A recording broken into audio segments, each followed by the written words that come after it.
Olá, graça e paz. Estamos aqui continuando, né? Estamos na última parte do capítulo 4 do livro De Todo o Coração, do Luciano Subirá. Vivendo a plenitude do amor ao Senhor. Estamos falando sobre dívida de gratidão. E a frase que nós temos aqui é: nós o amamos por nenhuma outra razão, a não ser que ele nos amou primeiro.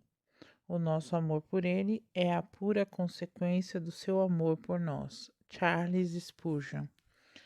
Hoje o subtema que nós vamos tratar é consciência do que Cristo fez por nós. Qual será a consciência? Aquilo que precisamos, né, entender o que Cristo fez por nós. Senhor, em nome de Jesus, nós queremos, ó Pai, nos entregar a Ti, queremos pedir, ó Deus, que o Senhor fale aos nossos corações, ó Deus, de maneira específica e especial, para que todos, ó Deus, que tenham acesso a essa palavra, sejam tocadas no nome e por amor ao Senhor. É que nós fazemos essa oração em nome de Jesus. Amém.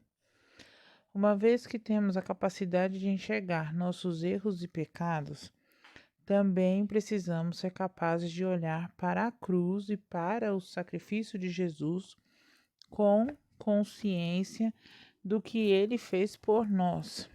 Tá vendo como isso é importante, nós olharmos para a cruz e ter a consciência e entender o que de fato o Senhor Jesus fez algo grandioso por nós, não foi algo pequeno, foi algo muito além do que podemos imaginar até, certo? Paulo afirmava que o amor de Cristo constrangia, que está lá em 2 Coríntios, capítulo 5, versículo 14, que diz assim, cadê? Qualquer coisa que nós façamos não é certamente para o nosso próprio proveito, mas porque o amor de Cristo agora nos governa. Visto que cremos que Cristo morreu por todos, devemos crer também que já morremos para a velha vida. Então, ou seja, quanto mais ele percebia o amor de Deus em contraste aos seus próprios erros, né? Tanto mais gratidão brotava em seu interior. Então, é algo assim sobrenatural que vem do próprio amor de Cristo. O Senhor não quer que nenhum de nós se esqueça o que ele fez, esqueça o que ele fez, porque o resultado pode ser o quê? Acostumar-se com o que deveria ser para sempre estupendo, assombroso, admirável, digno de toda a gratidão. Entende?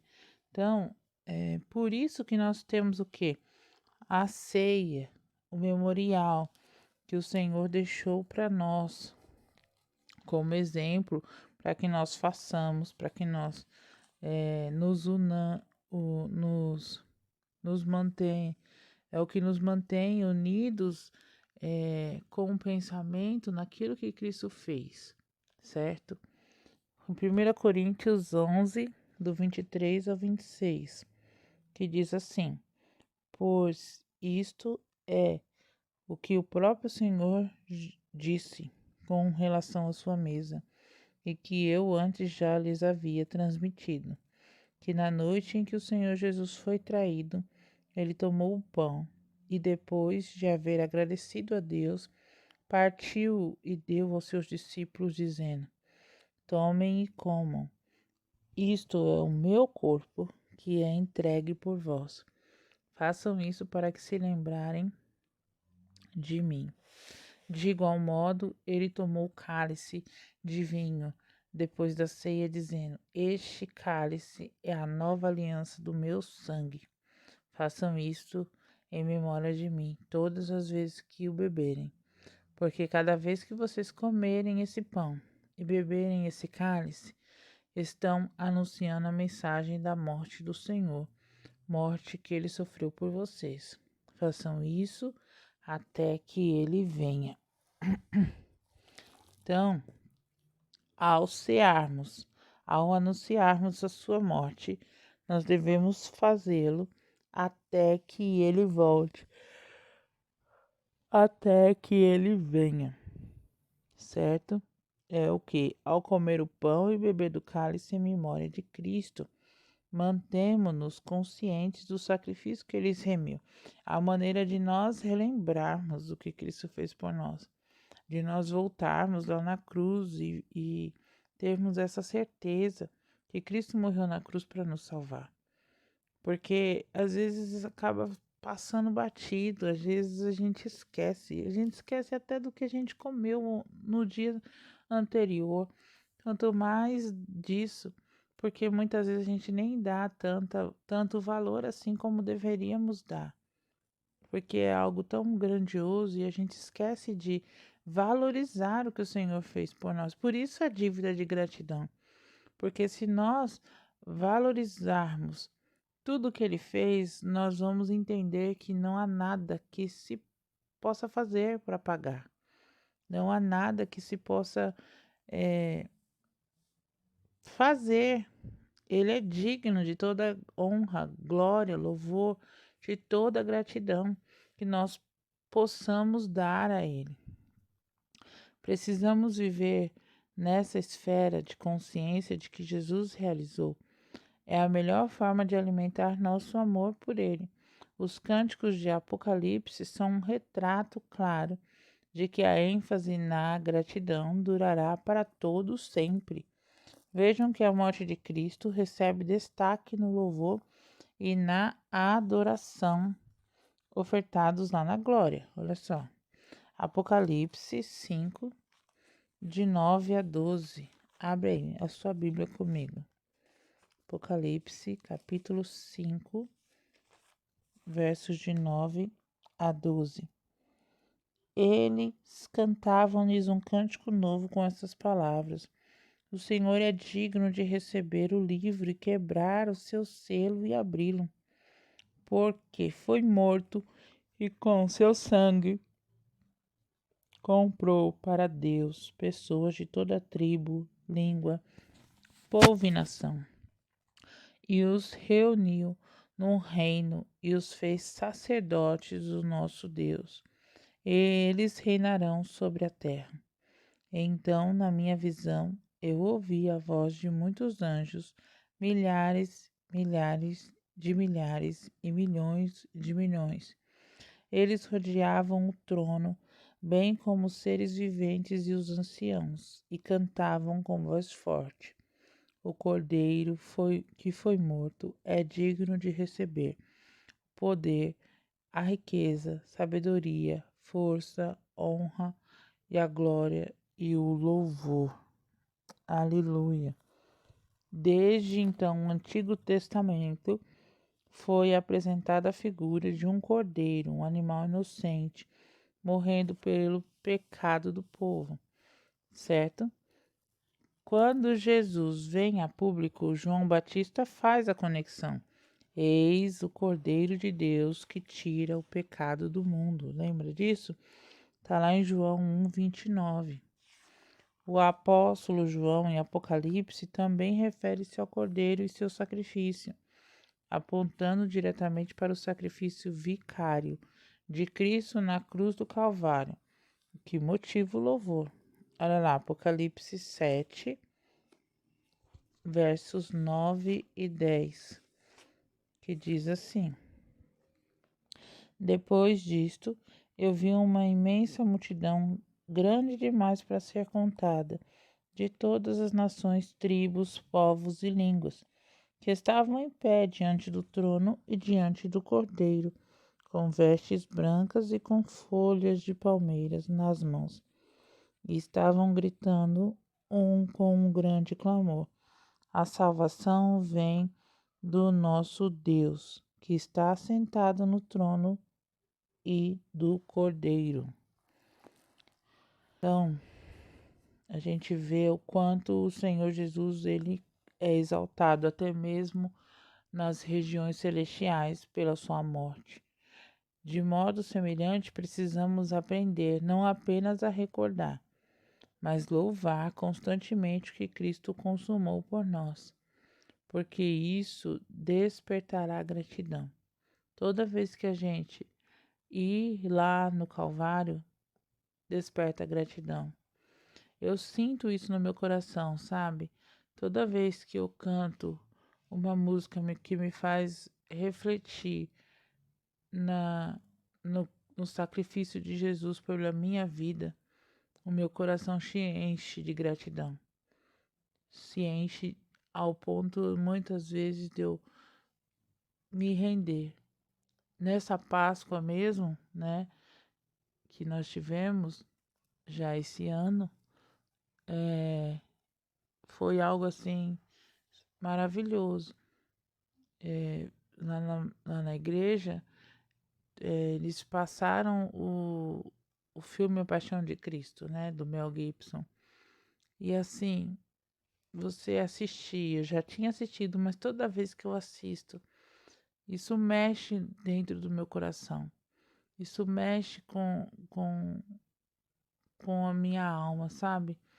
E eu quero aceitar, é como se eu quisesse aceitar Jesus Cristo de novo e falar para ele assim: a minha vida é a tua vida, é tua, os meus sonhos são seus, os meus planos são os teus planos, é isso que eu desejo.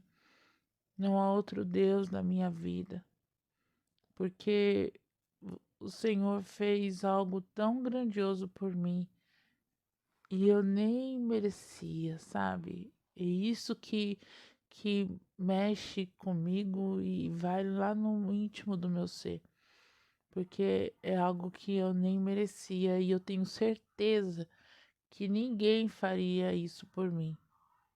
Sabe, se não for por merecimento aqui nessa terra, a gente não conquista nada. Se eu não me... Começa na escola, né?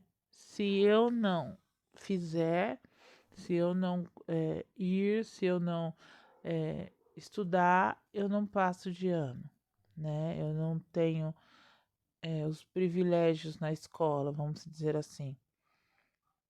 Aí, se eu não for, aí eu entro numa faculdade, se eu não tiver os méritos, eu não passo, né, para entrar na faculdade. Aí eu para uma, vou para uma, né, eu faço vestibular, se eu não passar, eu não entro.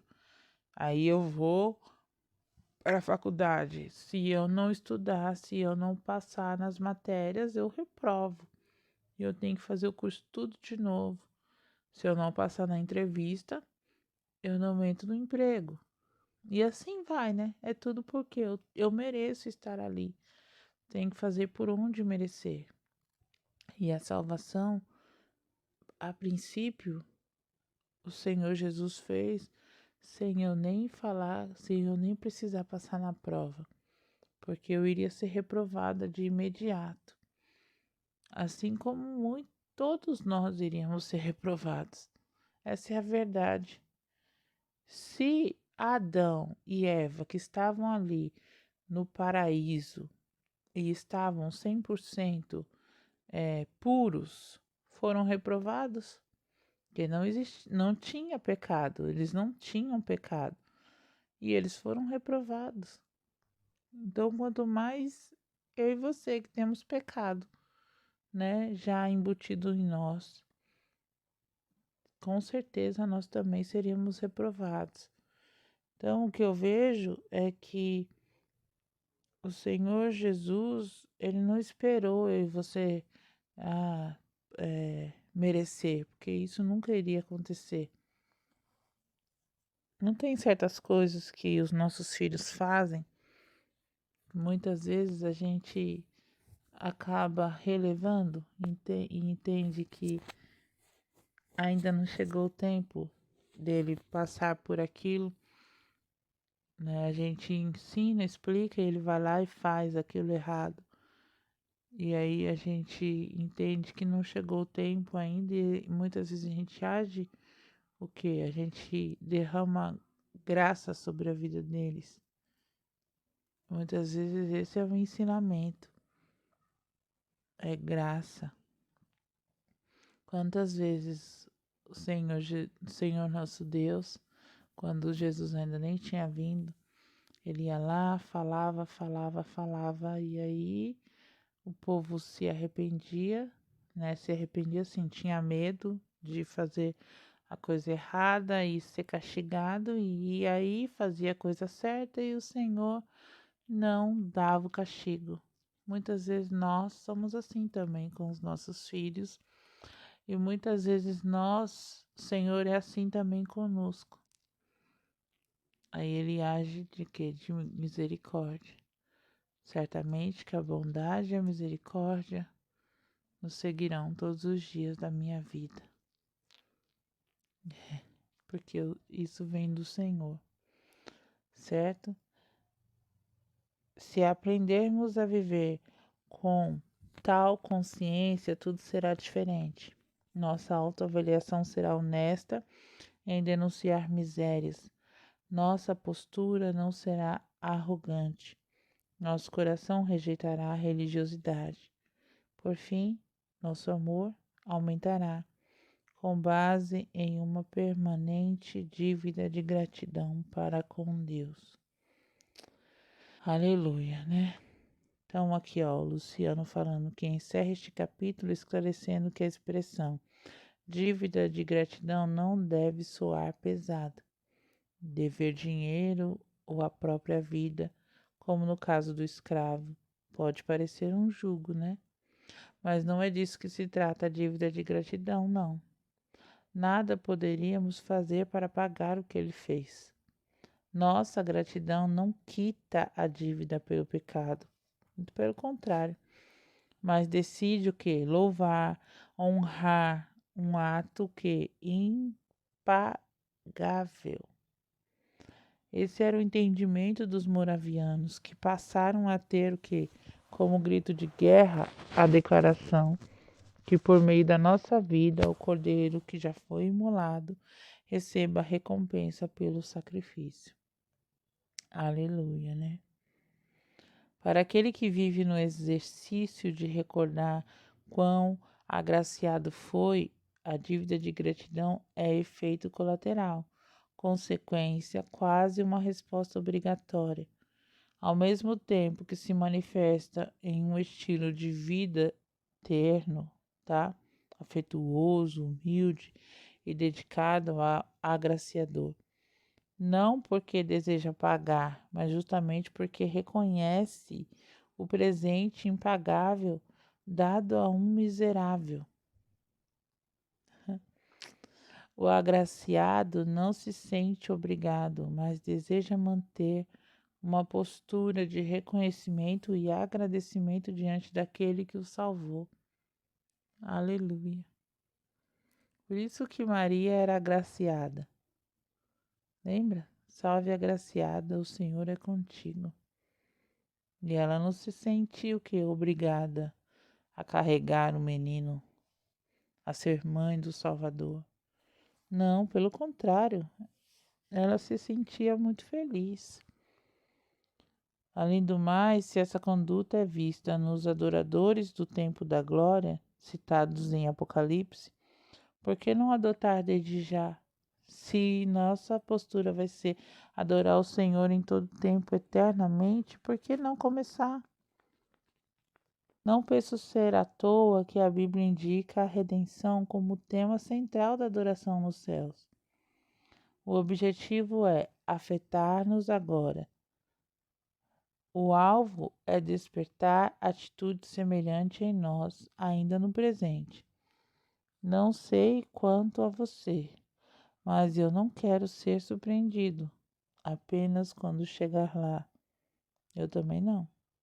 Meu desejo é experimentar o céu já aqui na terra. Eu desejo experimentar o céu aqui na terra. Eu quero experimentar o céu aqui na terra, tá? A constatação dessa dívida de gratidão redunde hoje em louvor ao Cordeiro e desperte cada vez mais nosso amor pelo Redentor até a eternidade. Então, Eu estou aqui para lembrar, relembrar.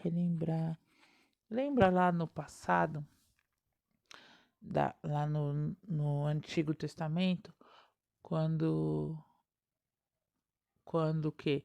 Quando eh, Deus tirou o povo de Israel do Egito, né? E aí ele deu a ordem lá em Deuteronômio para quê? Para que contassem essa história, para que contassem de geração em geração, para que falassem o quanto essa história é importante, quem era o Deus, e assim eles iam conhecendo, iam adorando, iam vivendo esse momento, né? Ia. E hoje não é diferente, mas é a história que mudou. Lá era a história do que? O povo de Israel que foi liberto do Egito, o Deus de Israel que trouxe as pragas. E aí o faraó deixou eles ir, o mar se abriu e eles fizeram a primeira Páscoa, a segunda, a terceira, não sei quantas Páscoas. E essa era a história que era para ser contada, que existia um Deus e esse Deus nos livra do mal, esse Deus cuida de nós, esse Deus provê todas as coisas, esse Deus nos alimenta, esse Deus faz chover carne do céu, né? Esse Deus faz jorrar água da terra. Esse é o Deus e essa era a história. Hoje o processo continua sendo o mesmo. Preciso passar isso de geração em geração para os meus filhos. Só que a história é outra. A história é: eis o menino nos nasceu e os filhos se nos deu, o seu nome será maravilhoso, conselheiro, Deus forte, para a eternidade, príncipe da paz. E ele veio para ser um cordeiro, para morrer no meu e no seu lugar, pagar essa dívida. É essa a história de hoje. E aí, todas as vezes que eu bebo do cálice, eu como do pão, o que acontece? Eu estou relembrando o que Jesus fez por mim até que ele venha, ou até que eu vou para a glória. Mas enquanto não, eu preciso continuar fazendo isso e relembrando que não foi baratinho a minha vida, certo? E aí, além do mais, tá? Se essa conduta é vista nos adoradores de tempos, né? Eu quero viver isso para sempre, até que ele venha, até que até lá na eternidade, sei que meu Redentor vive. Então, reflita, o que poderíamos oferecer ao Deus que criou tudo? O que nessa vida poderia acrescentar a Ele? Me responde. Há alguns que diriam para não fazer esse tipo de questionamento. Mas por que não? Me fala. Mesmo que não seja possível responder com clareza a tais perguntas, o que não podemos ignorar é que o contrário certamente seria fatal. O que seríamos nós sem Ele? Amém? Pai eterno, o seu amor nos constrange. O seu amor é tão grande. Obrigada por enviar Jesus e entregá-lo na cruz para morrer em meu lugar, no lugar de toda essa humanidade. Há tantos erros em mim, há tantas coisas que eu preciso fazer e crescer e melhorar, ser constante no Senhor. Me perdoa, Senhor, porque muitas vezes eu deixo tantas coisas para depois e acabo não fazendo. Eu deixo muitas coisas para depois e acabo esquecendo de fazer. Então, Senhor, me faz enxergar o quanto eu preciso de Ti, o quanto eu amejo por Ti, o quanto o Senhor é importante, o quanto o Senhor quer estar comigo, o quanto o Senhor deseja que nós estejamos juntos todos os dias. Me faz enxergar, Senhor, o quanto o Senhor é a minha luz e a minha salvação. É somente o Senhor na minha vida e eu preciso do Senhor. Eu preciso ter um coração grato, um coração entregue, rendido aos teus pés. E eu sei, ó Pai, que todos aqui também precisam disso. Nós precisamos do Senhor. Eu oro, Senhor, por isso. E eu me rendo, eu me entrego. Eu me coloco à disposição do Senhor. Em nome de Jesus. Amém.